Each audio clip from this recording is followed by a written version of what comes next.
जय हिंद।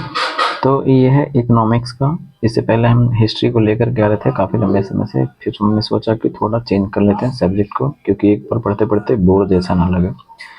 तो इकोनॉमिक्स जो ऐसा सेक्शन है जो कई बच्चों को थोड़ा सा प्रॉब्लम क्रिएट करता है। तो प्रॉब्लम क्रिएट इसलिए करता है कि वो चीज़ों को रटते हैं। रटना बिल्कुल नहीं है, जो चीज़ रटने वाले होते हैं वो हम बिल्कुल आपको बताएंगे, लेकिन जो समझने वाले हैं उसे आपको समझ करके ही आगे बढ़ना है। तो चलिए शुरुआत करते हैं, आगे बढ़ते हैं। और प्रीवियस ईयर के क्वेश्चन आपको कई सारे एग्जाम में आपको देखने को मिलते हैं, और आपके एग्जाम थोड़ा सा ट्रेंड अलग बदल दिया है क्या कि वो स्टेटमेंट वाइज क्वेश्चन देने लग गए हैं। तो चीज़ों को समझते हुए आगे बढ़िए, पहले वाले ज़माने खत्म हो गए। तो देखिएगा, पहला ही क्वेश्चन बोला क्या गया है कि देश की प्रथम पंचवर्षीय योजना। अब जैसे ही पंचवर्षीय योजना की बात आया है, हम इससे जितने भी चीज़ होंगे वो आपको बताते चलेंगे। देखिएगा, प्रथम पंचवर्षीय योजना की हम बात करते हैं तो देश में पंचवर्षीय योजना की शुरुआत कब किया गया था, तो कहेंगे 1951 से इसका शुरुआत होता है, यानी प्रथम पंचवर्षीय योजना यहाँ से होता है। ठीक है। अच्छा, पंचवर्षीय योजना बनाता कौन था? तो देखिएगा, एक आयोग था। उस आयोग का नाम क्या था? तो कहे कि योजना आयोग। अब ये योजना आयोग जो था, ये योजना आयोग का गठन कब हुआ था, क्योंकि पूछा जाता है। ठीक है। तो योजना आयोग का गठन की बात कर देते हैं तो 15 मार्च 1950 ईस्वी को इसका क्या किया गया था, तो कहे कि गठन किया गया था। और यही योजना आयोग जो था, ये पंचवर्षीय योजना को बनाने का काम करता था। लेकिन मोदी जी विश्व गुरु आए और इसको क्या कर दिए, खत्म कर दिए। ठीक है। अब विश्व गुरु इसको खत्म कर दिए, किसको? योजना आयोग को। ठीक है। कब खत्म कर देते हैं? तो 2014 में। अब 2014 में ये जब योजना आयोग खत्म हो जाता है तो इसके स्थान पर एक आयोग और बनता है। उसका नाम क्या है? तो कहिए नीति आयोग। नीति आयोग का तो नाम जानते ही हैं, national institute for transforming India. तो इसका फुल फॉर्म भी पूछता है। ठीक है। इसका गठन कब होता है? तो कहे कि 2015 में इसका गठन किया जाता है। ठीक है। यहाँ तक तो कोई दिक्कत नहीं है? नहीं है।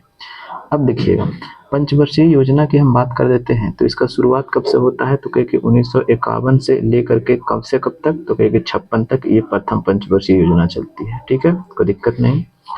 दूसरी पंचवर्षीय योजना की बात कर देते हैं तो 1956 से स्टार्ट होती है और कब से कब तक चलती है? 61 तक चलती है। ये द्वितीय पंचवर्षीय योजना हो गया। ठीक है।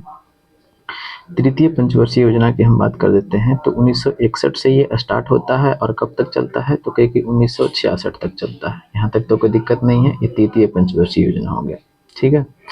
चतुर्थ पंचवर्षीय योजना की बात कर देते हैं। अब देखिएगा, 61 से 66 तक तो चलता है, फिर इसके बाद में देश की स्थितियां, ऐसा नहीं होता है कि पंचवर्षीय योजना को आगे ये चला सके। ऐसा क्यों होता है? क्योंकि उस समय 65-66 की बात कर देते हैं। देखिए, 62 से भारत चीन का युद्ध होता है, फिर 65 में क्या होता है? पाकिस्तान से युद्ध होता है, और उसी समय भारत में बड़े स्तर पर अकाल होता है। ठीक है। जिससे सरकार यह सक्षम नहीं हो पाती है कि इस पंचवर्षीय योजना को और भी आगे एक्सटेंड किया जाए। ठीक है। तो देखिएगा, अब की बात कर देते हैं 66 के बाद क्या होता है? 67 में पंचवर्षीय योजना नहीं आता है। आता है क्या? तो एक एक साल का आता है। फिर 68 में नहीं आता है। ठीक है। 66, 67, 68। ठीक है। क्योंकि 66 तक तो चला था, कब से कब तक? 31 मार्च तक चला था, यानी 1 अप्रैल से स्टार्ट होता था और 31 मार्च तक चलता था। ठीक है। तो 66 में भी चला 1 वर्ष का, 67 में भी चला और 68 में भी चला। फिर 69 में क्या होता है? 1969 में क्या होता है? फिर पंचवर्षीय योजना स्टार्ट होता है, और कब से कब तक होता है? तो 1969 में ये स्टार्ट होता है। कौन सा? तो ये चौथा स्टार्ट होगा। तीसरा के बाद कौन सा हो जाएगा? चौथा। तो कब से कब तक चलेगा? ये 5 साल जोड़ लीजिए, 74 तक चलेगा। चौथी पंचवर्षीय योजना हो गया। हो गया कि नहीं हो गया? पांचवी पंचवर्षीय योजना की बात कर देते हैं तो 1974 में स्टार्ट होता है। ठीक है। लेकिन ये क्या होता है कि 1978 ईस्वी में क्या हो जाता है? समाप्त हो जाता है। अब पूछिएगा कैसा क्यों हो गया, 4 साल ही क्यों चला? तो देखिएगा, 1977 में क्या होता है कि सेंट्रल गवर्नमेंट में जनता पार्टी की सरकार बनती है, यानी किसकी? मोरारजी देसाई प्रथम गैर कांग्रेसी प्रधानमंत्री बनते हैं 1977 ईस्वी में, और ये अलग पार्टी की सरकार बनते हैं। जैसे ही ये सरकार बनते हैं तो जो कांग्रेस के द्वारा जो स्टार्ट किया गया था ये पंचवर्षीय योजना, इसको खत्म कर देते हैं। इसीलिए ये 79 में इसको खत्म होना चाहिए था। ठीक है। लेकिन ये खत्म कब हो जाता है? तो ये 78 ईस्वी में ही खत्म हो जाता है।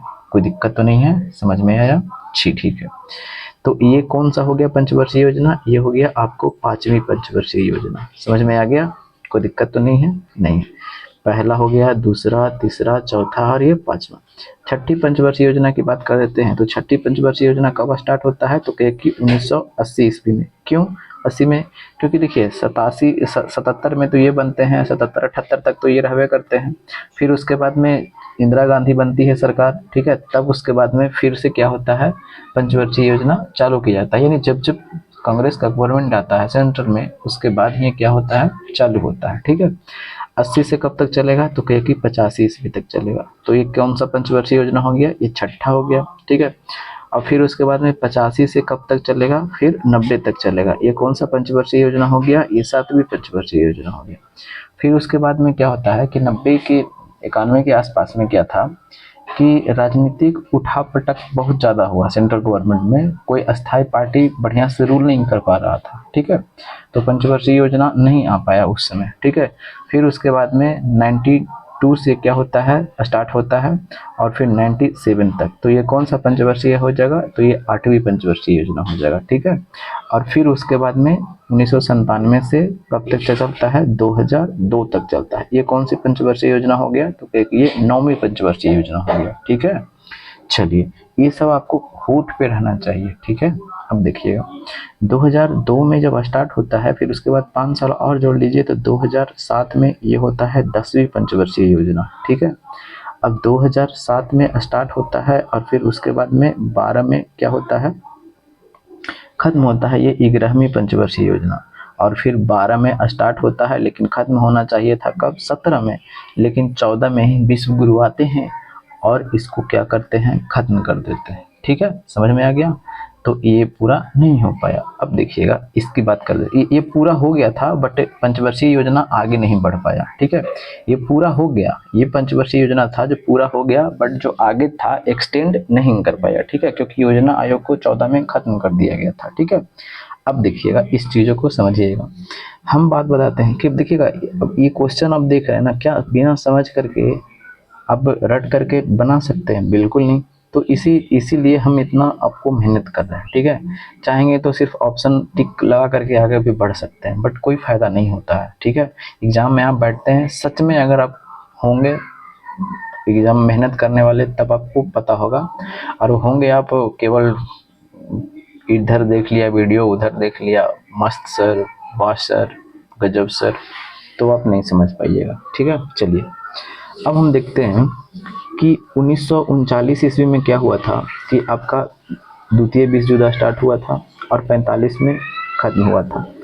और उस समय क्या था कि वैश्विक स्तर पर इतने ज़्यादा लोग मारे गए थे, और द्वितीय विश्व युद्ध जब स्टार्ट हुआ तो उसमें बहुत सारे जन धन सब कुछ का हानि हुआ था। तो जब जन धन का सबसे ज़्यादा हानि होगा तो क्या उस समय खाने का साधन लोगों के पास में था? बिल्कुल नहीं था। लोगों के पास में भुखमरी जैसे हालात थे, ठीक है। लोगों के बहुत सारे पैसे आपको किस में खर्च हो चुके थे? आपको युद्ध में खत्म हो चुके थे, ठीक है। अब इस चीज़ को आप क्लू करके अब ऑप्शन पर हम चलते हैं, ठीक है। तो अब हम आपको बताते हैं क्या, तो अब हमारा देश आज़ाद हो चुका है 1947 में। अब पूरा वैश्विक स्तर पर भुखमरी जैसा माहौल बना हुआ है। तब क्या आपका गवर्नमेंट क्या करेगी? सबसे पहले खाने का चीज़ की व्यवस्था करेगी ना, सबसे पहले तो आपको खाने की व्यवस्था करेगी। इसीलिए क्या होता है कि 1951 में जब हमारा प्रथम पंचवर्षीय योजना आता है तो उसमें कृषि को प्राथमिकता दिया जाता है। किसको प्राथमिकता दिया जाता है? कृषि सेक्टर को प्राथमिकता दिया जाता है। अब समझ में आ गया माजरा इस तरीके से है, ठीक है। तो जैसे ही हमारा प्रथम पंचवर्षीय योजना भारत में लागू होता है तो उसका फोकस क्या होता है? कृषि, ठीक है। अब हम चलते हैं ऑप्शन पर। देखिएगा कि द्वितीय विश्व युद्ध एवं विभाजन के कारण उत्पन्न असंतुलन को दूर करते हुए संतुलित आर्थिक विकास को प्रोत्साहित करना हो सकता है, लेकिन हम आगे ऑप्शन पर चलते हैं तब ज़्यादा क्लियर होगा। अब क्या बोला गया है कि राजकीय क्षेत्र, ठीक है, औद्योगिकरण का विकास, विशेषकर मूल एवं भारी उद्योग, बिल्कुल नहीं। अभी हमने बताया कि सबसे पहले तो लोग भुखमरी में हैं, तो सबसे पहले उद्योग का विकास करेंगे कि उनको खाने के लिए चाहिए, तो ये तो गलत हो गया, ऐसे ही खत्म हो गया। इसीलिए हमने आपको ये बताया, ठीक है। अब देखिएगा ग्रामीण क्षेत्र, ये औद्योगिकरण और ये भारी जो उद्योग है ये आपको द्वितीय पंचवर्षीय योजना में आपको देखने को मिलेगा। सेकंड पंचवर्षीय योजना जब स्टार्ट होगा कब, तो 1956 में, उसमें आपका देखने को मिलेगा। ठीक है, अब देखिएगा ग्रामीण क्षेत्र में निवास करने वाले बेरोजगार लोगों के लिए रोजगार अवसर सृजित करना है, बिल्कुल नहीं, इसका कहीं भी कोई चर्चा नहीं है, खत्म हो गया। आर्थिक विकास की दर को बढ़ाना, पहले तो भाई लोगों को खाने के तो दे दीजिए, खत्म हो गया। तो मेन आंसर इसका सभी ऑप्शन में सबसे सुटेबल आंसर आपको कौन सा है, यही है। ठीक है, तो इसका आंसर ऑप्शन नंबर आपको ए हो जाएगा, 1 हो जाएगा। ठीक है, तो इस तरीके से आपको पढ़ते चलना है। ठीक है, सब क्रिस्टलन क्लियर करते हुए हम चल रहे हैं, और अब क्वेश्चन में कहीं से भी उठा करके आपको दाग देता है। ठीक है, तो आगे बढ़ते हैं। क्या बोला गया है कि विकसित देशों में, जो डेवलप्ड कंट्री है उसमें मुद्रास्फीति, अब चीजों को टर्म को समझना है, डायरेक्ट रटना नहीं है। मुद्रास्फीति, इसको अंग्रेजी में बोलते हैं इन्फ्लेशन।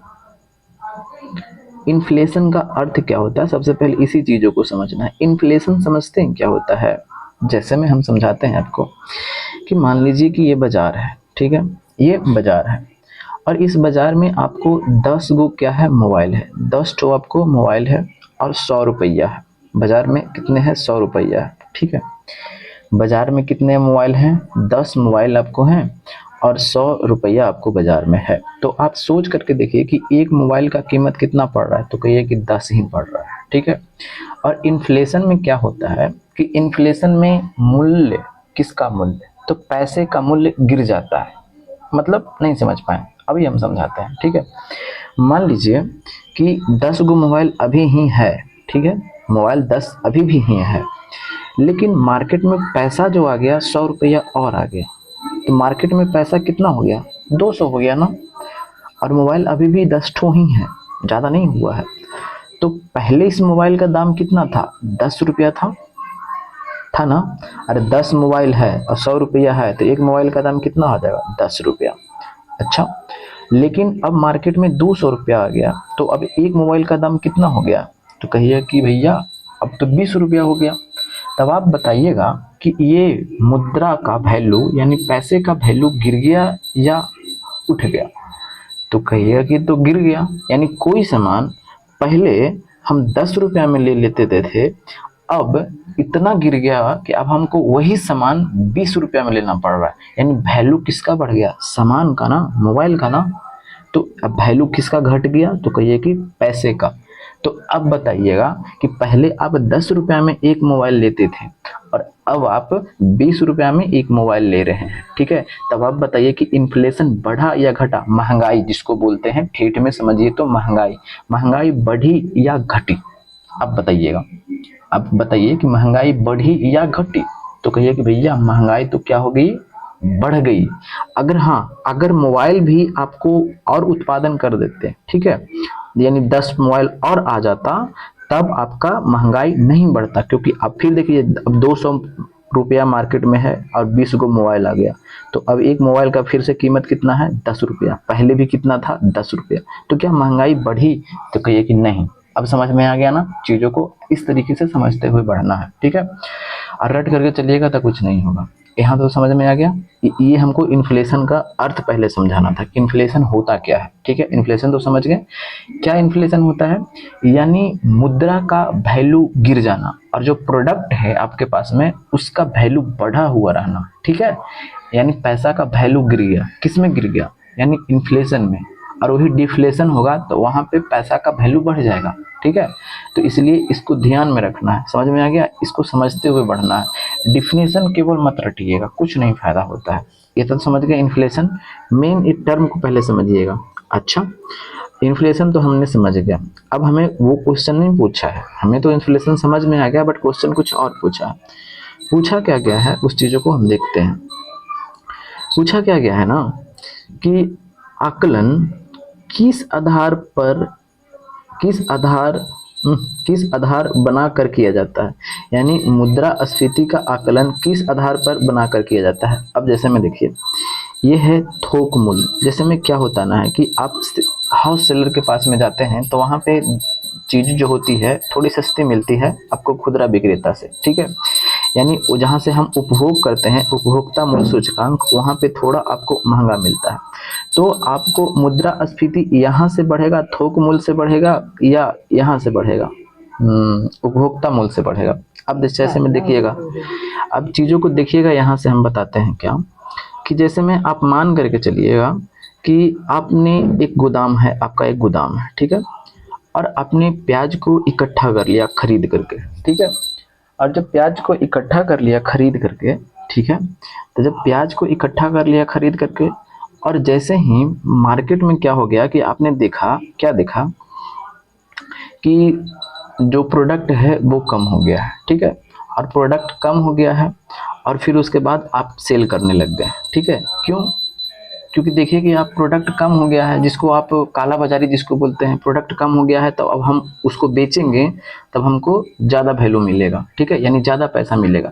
तो वहाँ पे वो डिफ्लेशन काम कर रहा है। कैसे काम कर रहा है, इस चीज़ को आप नहीं समझ पाइएगा, इस एग्जाम्पल को नहीं समझ पाइएगा, इसको ऐसे ही रहने देते हैं, ठीक है। हम जो समझाना चाह रहे हैं थोड़ा सा वो लंबा पड़ जा रहा है, ठीक है, इसको ऐसे ही रख देखिएगा, इसको आसान से समझाते हैं। उपभोक्ता मूल्य सूचकांक, जैसे में हम जा रहे हैं मार्केट, और मार्केट में जा रहे हैं, या मैं मान लीजिए कि एक हम पेन खरीद रहे हैं, और पहले हमको पेन 5 रुपये में मिलता था, अब हमको पेन कितना में मिल रहा है, 7 रुपये में मिल रहा है, ठीक है, ठीक है। और लेकिन ये थोक विक्रेता से तो वो उतना ही में लेकर के आ रहा है, ठीक है। थोक विक्रेता से हमको जो इन्फ्लेशन है वो डिफाइन नहीं होता है। सिंपल सा आपको ये भी याद रखना है, ठीक है, कि आपको इन्फ्लेशन को अगर नापना है तो वो आपको उपभोक्ता मूल्य सूचकांक से ही मापा जा सकता है, कि हम कितने में खरीद रहे हैं, उससे मैटर करता है। क्योंकि लोगों की संख्या भारत में या किसी भी देश में खरीदने वाले की तो ज़्यादा है ना, तो जिसमें आम लोग जो उपभोग कर रहा है उसको कितना में मिल रहा है उस पर डिपेंड करता है ना, कि महंगाई किस पे है, ज़्यादा है या कम है, कि स्टोर में रखे हुए उससे हमको नापते हैं नहीं ना। जैसे में हम आप जाते हैं, कोई भी प्याज लेते हैं या कुछ भी लेते हैं, तो पहले मिला था 10 रुपये और अब हम ले रहे हैं 20 रुपये, तब क्या कहते हैं कि महंगाई हो गया है, यानी हम खरीद रहे हैं तो हमको महंगा पड़ रहा है। बस ये चीज़ को समझना है, ठीक है, वो उतना लंबा चौड़ा बिल्कुल नहीं समझना। समझ में आ गया ना। तो किससे हमको मुद्रास्फीति किससे पता चलता है, उपभोक्ता मूल्य सूचकांक से, यानी उपभोग करने वाले व्यक्ति को कितने रुपए में वो मिल रहा है, पहले कितने में मिलता था अब कितने में मिल रहा है, ठीक है। अच्छा, इसका बेस ईयर क्या होता है, इसका यानी आधार वर्ष, ये कब से देखता है, तो इसका आधार वर्ष है 2012। इसका बेस ईयर भी पूछता है, इसका बेस ईयर, उपभोक्ता मूल्य सूचकांक का बेस ईयर क्या होता है, तो कहे कि 2012, यानी 2012 में देखता था कि इसका दाम कितना है और आज कितना है। कैसे हम लोग आज डिसाइड कर रहे हैं कि महंगाई हो गई है, यानी हम देखते हैं कि 2012 में प्याज का कीमत कैसे था, 10 रुपये के जी था, लेकिन आज जो हमें प्याज मिल रहा है वो हमें मिल रहा है 20 रुपये के जी मिल रहा है, ठीक है। तो हम यहाँ से देखते हैं कि हाँ भैया महंगाई बढ़ चुका है। समझ में आ गया। ये सरकार डिसाइड करती है, वो उस वर्ष को मानती है जहाँ पे क्या होता है कि ना तो ज़्यादा क्या हुआ है, क्या बोलते हैं, ना तो ज़्यादा उसका जीडीपी में वृद्धि किया गया है उस देश का, ना ही ज़्यादा कम हुआ है, यानी एकदम सेम में रहता है ना, सहमति से, विपक्ष की सहमति से और इसकी सहमति से लोग उसको माना जाता है, ठीक है, बेसिक। समझ में आ गया। चलिए, तो इसका आंसर तो आपको मिल गया। अगर केवल हम टिक मार देते तो क्या इस चीज़ को आप समझ पाते, बिल्कुल नहीं, ठीक है। तो इसका आंसर कौन सा हो जाएगा, तो इसका आंसर की अगर हम बात करते हैं, इसका आंसर हो जाएगा उपभोक्ता मूल्य सूचकांक, ठीक। चलिए आगे देखते हैं। अभी हमने देखा 9वीं पंचवर्षीय योजना पूछा गया किस वर्ष खत्म हुआ था, तो अभी हमने देखा है, चर्चा किया है। देखिएगा, पढ़िएगा ना तब आपको सच में लगेगा कि हाँ हम अच्छे तरीके से पढ़ रहे हैं। देखिएगा, 8वीं पंचवर्षीय यहाँ तक था, 9वीं पंचवर्षीय योजना स्टार्ट 97 में होती है, 2002 में खत्म हो रही है। हमें पूछा क्या गया है भैया, तो पूछा क्या गया है कि 9वीं पंचवर्षीय योजना किस वर्ष खत्म हुई, तो किस वर्ष खत्म हुई, देख लीजिए 2002 में खत्म हुई। तो इसका आंसर कौन सा हो जाएगा, 3 हो जाएगा, ठीक है, कोई दिक्कत। आगे देखिए, अभी हमने क्या बताया, योजना आयोग के बारे में बताया, लेकिन और भी बता देते हैं। योजना आयोग, देखिएगा, योजना आयोग की जब हम बात करते हैं तो योजना आयोग का स्थापना कब होता है, तो देखिएगा, योजना आयोग का जो स्थापना होता है ये होता है 15 मार्च 1950 ईस्वी को। ये पूछा जाता है इस तरीके से क्वेश्चन, 15 मार्च 1950 ईस्वी को योजना आयोग का क्या होता है, स्थापना होता है। और जब योजना आयोग का स्थापना होता है तो इसका पदेन जो अध्यक्ष होते हैं, ये पदेन अध्यक्ष जो होते हैं प्रधानमंत्री ही होते हैं। तो आपसे एक उपाय हम पूछ देते हैं कि प्रथम योजना आयोग के अध्यक्ष कौन थे, तो बस जो प्रथम प्रधानमंत्री थे तो कौन थे, तो कहे कि जवाहरलाल नेहरू थे। लेकिन उपाध्यक्ष की अगर हम बात कर देते हैं तो उपाध्यक्ष कौन थे, तो कहे कि गुलजारी लाल नंदा थे। कौन थे, तो कहे कि गुलजारी लाल नंदा थे ये उपाध्यक्ष। ठीक है, अब ये गुलजारी लाल नंदा क्या थे, तो कहे कि उपाध्यक्ष थे। और ये उपाध्यक्ष की जो दर्जा मिलता है एक कैबिनेट मंत्री का दर्जा मिलता है। किसका मिलता है दर्जा, तो कहे कि कैबिनेट मंत्री का इनको दर्जा मिलता है। जो कैबिनेट मंत्री को जो भी फैसिलिटी मिलता है वो सभी फैसिलिटी किसको मिलेगा, ये उपाध्यक्ष को मिलेगा। तो इसका आंसर कौन सा हो जाएगा, पदेन अध्यक्ष जो पूछा है तो कौन हो जाएगा, राष्ट्रपति तो नहीं, उपराष्ट्रपति नहीं, ऑप्शन नंबर 1 प्रधानमंत्री। ठीक है, चलिए अब देखिएगा, अभी हमने इन्फ्लेशन के बारे में पढ़ा था। ठीक है, लेकिन देखिएगा इन्फ्लेशन तो समझ में आ गया क्या, एक बार फिर से, पैसा का वैल्यू कम गया। इन्फ्लेशन का अर्थ क्या था, पैसा का वैल्यू कम गया, मतलब जो चीज पहले हम 10 रुपया में खरीदते थे अब वही चीज हमको खरीदने में कै रुपया लगेगा। जैसे हम 1 केजी हम आटा पहले खरीदते थे 10 रुपये में, ठीक है, अब वही 1 केजी आटा हम आज खरीद रहे हैं कितने रुपये में, 20 रुपये में आज 1 केजी आटा खरीद रहे हैं। ये क्या हो गया, तो क्या कि इन्फ्लेशन हो गया।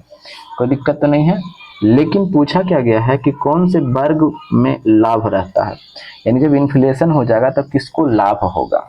अब चीज़ों को समझिएगा। ठीक है, हम गए मार्केट में, ठीक है, और पहले जो खरीदते थे 1 केजी आटा लेकर के आते थे तो हम 10 रुपया देते थे दुकानदार को और वो लेकर के चले जाते थे। ठीक है, कोई दिक्कत। लेकिन जब इन्फ्लेशन हो गया हम मार्केट गए, दुकानदार बोला कि भाई आपको 20 रुपया लगेगा। कि क्यों, क्योंकि महंगाई हो गया। वो बोला महंगाई हो गया, यानी इन्फ्लेशन का मतलब क्या हो गया, महंगाई हो गया है तो आपको 20 रुपया लगेगा। ठीक है, अब वो हमसे 20 रुपया लिया वही 1 केजी आटा का, समझ रहे हैं ना, वही 1 केजी आटा का क्या हमसे वो ले रहा है, तो कहिए कि 20 रुपया ले रहा है। ये था कौन, तो कि व्यापारी जो बेच रहा है। ठीक है, यानी वो खरीद के तो लेकर के आया था उतना ही, जैसे मैं वो तो कैसे मान लें कि वो 8 रुपये खरीद करके लेकर के आया होगा। ठीक है, और इन्फ्लेशन हो गया तो अब वो 10 रुपये बेच रहा था, और इन्फ्लेशन हो गया तो अब वो कितने में बेच रहा है, 20 रुपये में। लेकिन खरीद करके तो वो तो लेके आया था 8 रुपया, लेकिन इन्फ्लेशन की वजह से उतना दाम बढ़ा दिया है। क्या 20 रुपये बेचेंगे, लेना है तो लीजिए, नहीं तो नहीं लीजिए। क्यों, हमको मजबूरी है। अभी हमें आपको बताया कि इन्फ्लेशन तभी होता है, यानी मार्केट में आपका प्रोडक्ट जो है वो कम हो गया है और पैसे का वैल्यू गिर गया, यानी मार्केट में पैसा बहुत ज़्यादा है, बहुत सारे पैसा है। ठीक है, लेकिन आपका प्रोडक्ट कम है। समझ में आ गया, नहीं समझ में आया, कोई दिक्कत नहीं है। जैसे मैं कहने का मतलब है कि हम पहले 100 केजी आपको गेहूं उत्पादन करते थे। ठीक है, 100 केजी उत्पादन करते थे, लेकिन इस बार क्या मार्केट में पैसा आपको कितना था, 100 रुपये था। ठीक है, 100 रुपये था, लेकिन इस साल क्या हुआ कि आज हमने क्या उत्पादन किया है, 90 केजी ही हमने उत्पादन किया है। गेहूं कितना उत्पादन किया है, 90 केजी उत्पादन किया है, और पैसा सभी के पास में है। तो अब मार्केट में तो लोग तो हैं ही, तो अब तो हर व्यक्ति को चाहिए आटा या गेहूं। तो अब गेहूं खरीदने जाएगा, पैसा तो सभी के पास में, सबको कहेगा कि हमको दे दीजिए 1 केजी, हमको दे दीजिए 1 केजी, हम आपको 20 रुपया देंगे। वो कहेगा कि नहीं 20 रुपया नहीं, हम आपको 30 रुपया देंगे, हमको 1 केजी आटा दे दीजिए। लेकिन मार्केट में तो भाई 90 केजी ही आटा है ना। अब हर किसी को आटा चाहिए तो वो बोलेगा क्या कि भाई हम आपको 30 रुपया देते हैं, आप हमको 1 केजी आटा दे दीजिए। तो दाम कौन बढ़ा रहे हैं, हम ही लोग ना बढ़ा रहे हैं, क्योंकि यहाँ तो फिक्स है 90 केजी तो है ही, ज़्यादा तो है नहीं, तो ये इन्फ्लेशन तो हो रहा है ना। ठीक है, चलिए अब देखिए चीज़ों को समझिए। ये तो समझा दिया आपको, इन्फ्लेशन फिर से समझा दिया अलग तरीके से। ठीक है, अब देखिएगा व्यापारी के पास जब हम गए थे तो व्यापारी पहले 10 रुपया लेता था, अब हमको से 20 रुपया ले रहा है। अब ये खरीद करके वो लेकर गया था, पहले 8 रुपये मान करके लेकर चलते हैं, 8 रुपये लेकर के आया था, और वही रेट के हिसाब से वो अब कितने में बेच रहा है, 20 रुपये में बेच रहा है। तो हम लोग क्या हैं, उपभोग करता है, उपभोग करने वाले हैं। तो क्या उपभोगकर्ता को यहाँ पे लाभ हो रहा है कि हानि हो रहा है, तो कहे कि भैया ये तो सिंपल बात, हमको तो हानि हो रहा है ना। कैसे हानि हो रहा है, हमको हानि ना हो रहा है जी, इन्फ्लेशन हो गया था। क्योंकि पहले वही चीज हम 10 रुपया में लेकर के आते थे, अब हम वही चीज 20 रुपया में लेकर के आ रहे हैं। कितने में ले रहे आ रहे हैं, 20 रुपया में लेकर के आ रहे हैं। ठीक है, क्यों, तब हमको हानि होना पड़ा, क्योंकि वही 1 केजी के लिए हमको अब 20 रुपया देना पड़ रहा है। तो उपभोगकर्ता को लाभ होगा, तो कहे कि ना, इसको तो हानि होगा। ठीक है, निवेशकर्ता को समझाते हैं। जैसे मैं मान लीजिए कि आपने बैंक में क्या किया कि 1 लाख रुपए जमा करवाया, ये बैंक है और बैंक में गया अपने, अब 1 लाख रुपए यहाँ पे आपने जमा करवा दिया। अब 1 लाख रुपए जमा करवाया तो बैंक तो इंटरेस्ट देती है ना, तो कहेगी हाँ इंटरेस्ट देती है। तो वो इंटरेस्ट देती है आपको 4%, यानी इंटरेस्ट कितना देती है, 4% आपको इंटरेस्ट देती है। और मार्केट में इन्फ्लेशन कितना हो गया है, तो कहिए कि इन्फ्लेशन 7%, यानी ज़्यादा ही है। इन्फ्लेशन का मतलब महंगाई हो गया, यानी 7% के आसपास में इन्फ्लेशन घूम रहा है। तो अब बताइए, बैंक हमको देगा भैया 4 रुपया, हमको घरे से वो जा रहा है 7 रुपया, यानी कोई सामान लेंगे तब हमको ज़्यादा ना देना पड़ रहा है, और वो कितना दे रहा है बैंक हमको, 4 रुपया। तब ये घाटा हो रहा है भैया कि फायदा हो रहा है, ठीक है भाई, तो घाटा हो रहा है ना, तो यानी इन्वेस्टर को भी क्या होगा, घाटा होगा। फायदा किसको हो रहा था, ये व्यापारी वर्ग को। ये व्यापारी वर्ग को क्या हो रहा था, फायदा, क्योंकि पहले 10 रुपये में बेचता था, अब 20 रुपये में बेच रहा है, वही 1 kg। तो अब समझ में आएगा व्यापारी वर्ग को क्या हो रहा है, फायदा। अब इस चीज़ को आप बताइए, क्या रट करके समझ सकते हैं, बिल्कुल नहीं, ऑप्शन चेंज कर देगा तो फिर घूम जाइएगा। तो इसलिए चीज़ों को समझ करके, ठीक है, आगे देखिएगा। अभी हमने क्या बोला कि योजना आयोग कब गठित किया गया था, अभी हमने चर्चा किया है, ठीक है, कब, तो 1950 ईस्वी में। तो देखिए इस तरीके से आपको पढ़ना है, ठीक है। तो बस कैसा लगा सेशन बताइएगा, ठीक है। जय हिंद, जय भारत, वंदे मातरम।